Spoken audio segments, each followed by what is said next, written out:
A new topic of chapter Arithmetic Progression, Mathematics Class 10, Chapter 5, Exercise 5.2, Example 9. अब Example 9 में हमें क्या कह रहा है? A sum of rupees 10,000 is invested. उसने 1,000 रुपीज़ इन्वेस्ट किए हैं और रेट ऑफ इंटरेस्ट उसका है 8% पर ईयर. ठीक है, तो प्रिंसिपल आपको कितना गिवन है? 1,000. रेट ऑफ इंटरेस्ट कितना दिया हुआ है? 8% और टाइम दिया हुआ है पर ईयर, मतलब 1 ईयर के हिसाब से, 2 ईयर के हिसाब से, 3 ईयर के हिसाब से आपने कैलकुलेट करना है. Calculate the interest eight the end of each year, मतलब 1 ईयर के हिसाब से, 2 ईयर और 3 ईयर, इस तरह से हर ईयर के हिसाब से आपने इंटरेस्ट कैलकुलेट करना है. Do these interest form an AP. क्या जो आप इंटरेस्ट कैलकुलेट करोगे फर्स्ट ईयर पे, सेकेंड ईयर पे, थर्ड ईयर पे, क्या वो एपी बना पा रहा है? तो हम चेक करेंगे कि आप उसका कॉमन डिफरेंस सेम आ रहा है. तो अगर कॉमन डिफरेंस सेम आ रहा है तो वो एपी बन रहा है. अगर कॉमन डिफरेंस सेम नहीं आ रहा तो एपी नहीं बन रहा. इफ़ सो, अगर एपी बन रहा है, find the interest and the end of 30 years. आपने इंटरेस्ट फाइंड आउट करना है 30 ईयर्स पे. ठीक है, तो उसके लिए हम क्या करेंगे? पहले सिंपल इंटरेस्ट का फॉर्मूला लगाएंगे. वो क्या होता है? P multiply R multiply T divided by 100. तो फर्स्ट ईयर के लिए क्या करेंगे हम? तो फर्स्ट ईयर के लिए निकालेंगे 1,000 R 8, टाइम हो गया 1 ईयर, फर्स्ट ईयर के लिए 100. तो ये हमारे पास आ जाएगा ₹80 for first year. Second year के लिए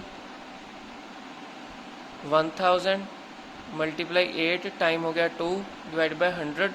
इसको कैंसिल आउट किया, ये आपके आ गया 160. सेम उसी तरह से थर्ड ईयर के लिए हम कैलकुलेट करेंगे. तो ये 1,000 principal, rate of interest 8, time next year के लिए, थर्ड ईयर के लिए, और ये हमारे पास आ जाएगा ₹240.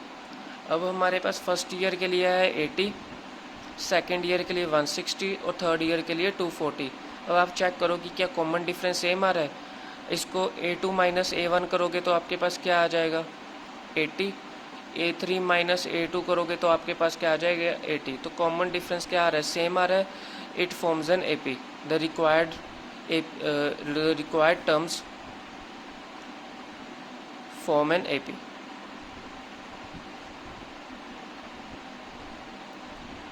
अब उसने कहा है कि at the end of 30 years के लिए कैलकुलेट करो. At the end of 30 years के लिए इंटरेस्ट क्या होगा? तो 30 ईयर्स के लिए मतलब ये कह रहा है कि जो आपके पास नंबर ऑफ टर्म्स हैं वो 30 होंगी, क्योंकि 30 ईयर्स तक आपने कैलकुलेट करना है. तो फर्स्ट ईयर से लेके 30 ईयर्स तक आपने कैलकुलेट करना है. तो नंबर ऑफ टर्म्स कितनी आ गई? 30 आ गई. तो A30 आपने कैलकुलेट करना है. A30 जो आप कैलकुलेट करोगे वो आपका इंटरेस्ट आ जाएगा. फॉर्मूला क्या होता है AP का? AN equals to A plus N minus 1D. तो आपने A30 कैलकुलेट करना है. फर्स्ट टर्म क्या है आपके पास? 80 है. ये फर्स्ट टर्म होगी आपके पास 80. कॉमन डिफरेंस क्या हो गया? 80 प्लस 30 माइनस 1, ये क्या आ गया? Common difference 80. 80 plus 29 multiply 80.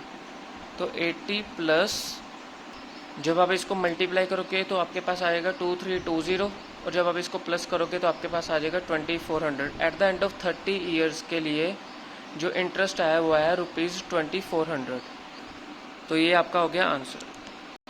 Next question आपके पास है example 10. In a flower bed there are 23 rose plants in the first row. तो 23 रोज प्लांट्स आ गए आपके फर्स्ट रो में, और 21 आ गए आपके सेकेंड रो में, और 19 आपके थर्ड रो में. There are 5 rose plants in the last row. Last row में वो कह रहा है 5 है. ठीक है, अब देखो first term, second row, third row, fourth, fifth, sixth, हमें नहीं पता कितने नंबर ऑफ रोज है, लेकिन उसने कह दिया कि जो लास्ट रो होगी वो 5 है. How many rose are there? आपने n कैलकुलेट करना है कि कितनी नंबर ऑफ रोज होंगी. ठीक है, तो उसके लिए आप क्या करोगे? फर्स्ट टर्म आपको क्या गिवन है? 23, और कॉमन डिफरेंस कितना आ गया? 21 माइनस 23. जब आप A2 माइनस A1 करोगे तो क्या आ जाएगा? -2 आ जाएगा. और आपने नंबर ऑफ रोज कैलकुलेट करनी है. AN आपको गिवन है लास्ट रो, मतलब ये लास्ट टर्म आपको गिवन है 5. ठीक है, अब फॉर्मूला क्या लगाते हैं, A N equals to A plus N minus one D formula लगाते हैं, ठीक है। तो ए एन क्या है हमारे पास, ए 5 है, ठीक है। तो मतलब लास्ट रो आपको गिवन है 5, नंबर ऑफ रोज आपने कैलकुलेट करने हैं। फर्स्ट टर्म आपको 23 गिवन है, एन माइनस वन, और डी आपको गिवन है -2। तो 5 इक्वल्स टू 23 प्लस, इसको इसके साथ मल्टीप्लाई करेंगे तो -2 आएगा, इसको इसके साथ मल्टीप्लाई करेंगे तो +2 आएगा, ठीक है। अब 5 - 23 -2 इक्वल्स टू -2n। इसको हम यहाँ पे करते हैं, क्या आएगा इसमें से, -23 -22 -25 आएगा, ठीक है। -25 + 5 कितना हो जाएगा, 20 हो जाएगा। -20 तो -20 equals to -2n, minus minus cancel हो जाएगा तो n आ जाएगा 20/2, तो ये हमारे पास आ जाएगा 10। तो n कितने आ गए, 10 number of rose, total number of रोज कितनी होगी, 10 हो गई। तो ये हमारे पास आंसर हो गया। अब exercise 5.2 question number 1, fill in the blanks, ठीक है। अब इसको कैसे करना है, आपको फर्स्ट टर्म गिवन है, कॉमन डिफरेंस गिवन है, नंबर ऑफ टर्म्स गिवन है, ए एन आपने कैलकुलेट करना है। तो ए एन का फॉर्मूला क्या होता है, A plus N minus one D. A N आपने कैलकुलेट करना है, 7 फर्स्ट टर्म गिवन है, एन 8 - 1, डी आपको 3 गिवन है। तो ए एन क्या आ जाएगा आपके पास, 7 + 7 × 3, ए एन आ जाएगा 7 + 7 = 21, ए एन आ गया आपके पास 28। तो ये हमारे पास क्या हो गया, आंसर हो गया। ये आपके पास फिल इन द ब्लैंक्स है। सेकंड क्वेश्चन आपके पास, फर्स्ट टर्म गिवन है, कॉमन डिफरेंस आपने कैलकुलेट करना है, नंबर ऑफ टर्म्स और ए एन गिवन है। अब आपने फॉर्मूला वही लगाना है, A plus N minus one D. A N आपको 0 गिवन है, ए -18 प्लस एन आपको 10 गिवन है, और डी आपको कैलकुलेट करना है। 0 इक्वल्स टू -18 प्लस 9d। तो 9d क्या हो जाएगा, इक्वल्स टू 18 आ जाएगा, और d क्या हो जाएगा, 18/9। तो कॉमन डिफरेंस क्या आ गया आपके पास, 2 आंसर आ गया।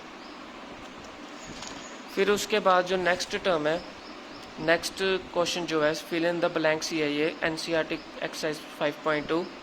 ए आपने कैलकुलेट करना है, बाकी चीज़ें आपको गिवन है। तो क्या करोगे, ए एन आपको -5 दिया हुआ है, ए आपने कैलकुलेट करना है, 18 - 1 हो जाएगा, और -3।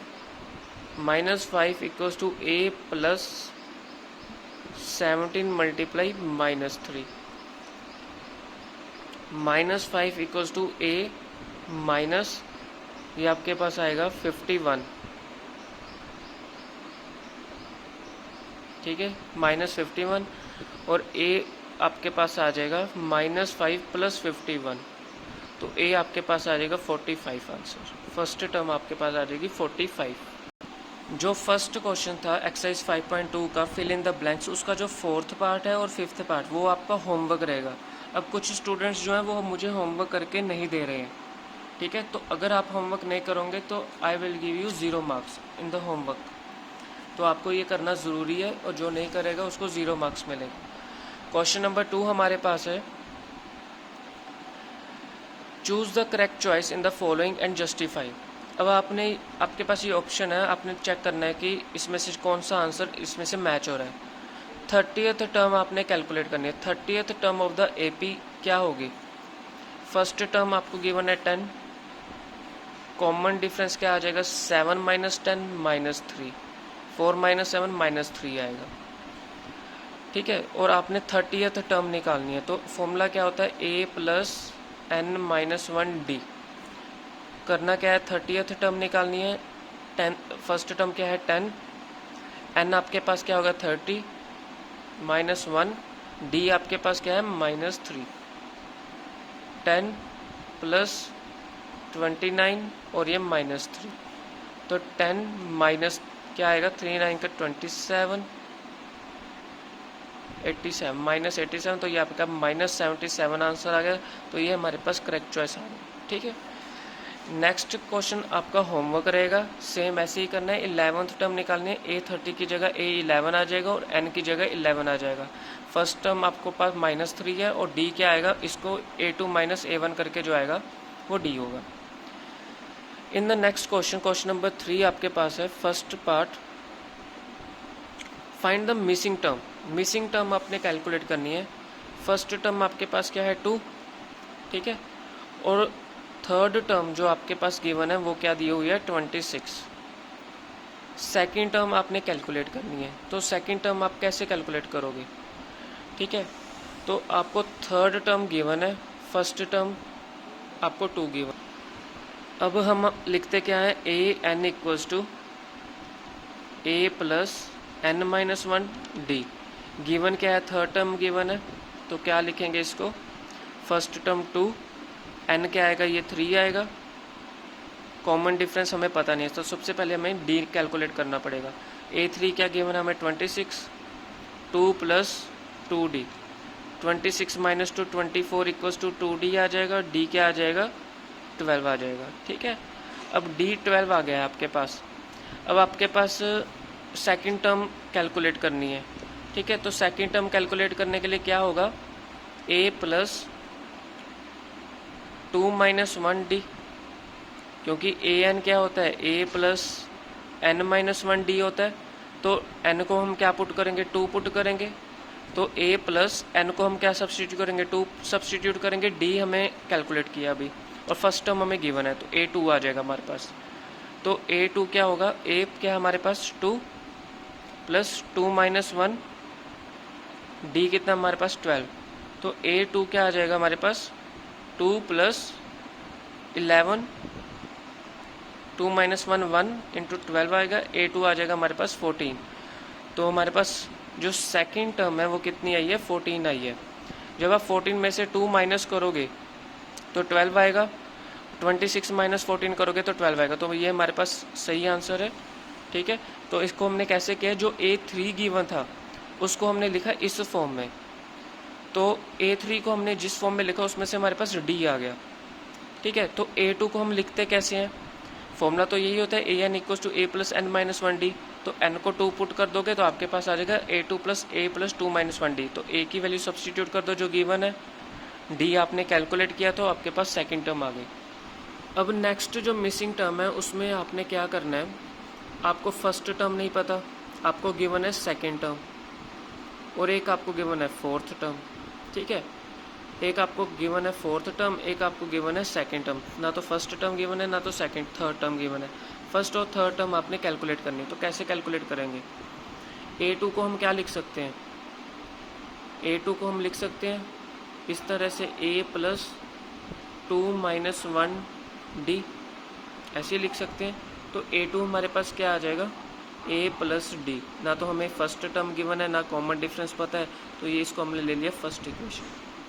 A4 को हम कैसे लिख सकते हैं, A plus 4 minus 1D, A4 equals to A plus 3D। तो ये हमारे पास क्या आ गई, सेकेंड इक्वेशन आ गई। तो ये हमने लिखा कैसे है, क्योंकि हमें पता है कि फॉर्मूला क्या होता है, A N equals to A plus N minus 1D। तो सेकेंड टर्म गिवन थी तो एन को 2 पुट कर दिया, फोर्थ टर्म गिवन थी तो एन को 4 पुट कर दिया, तो हमने 2 इक्वेशन बना दी। अब ये 2 इक्वेशन हमारे पास क्या आई है, एक तो हमारे पास है A2 equals to A plus D, और एक A2 की वैल्यू हमारे पास क्या गिवन है, 13 गिवन है। A4 की वैल्यू हमारे पास क्या गिवन है, 3 equals to A plus 3D। तो ये दोनों इक्वेशन बन गई हमारे पास। अब इन दोनों को हम क्या करेंगे, सब्ट्रैक्ट कर देंगे। सब्ट्रैक्ट में क्या करते हैं, साइन चेंज कर देते हैं, जहाँ प्लस है वहाँ माइनस हो जाएगा, जहाँ प्लस है वहाँ माइनस हो जाएगा, जहाँ प्लस है वो माइनस हो जाएगा, ये कैंसिल आउट हो जाएगा। 13 माइनस 3 कितना आ गया, 10। D माइनस 3D कितना आ जाएगा, माइनस 2D। तो D कितना आ गया, 10 बाई माइनस 2। तो ये हमारे पास क्या आ गया, 5 माइनस 5। D हमारे पास क्या आ गया, माइनस 5 आ गया। अब हम क्या करेंगे, D माइनस 5 है। अब इस फर्स्ट टर्म हमें कैलकुलेट करनी है, तो हम क्या करेंगे, इस माइनस 5 को इस इक्वेशन में सब्सटीट्यूट कर दो। सब्सटीट्यूट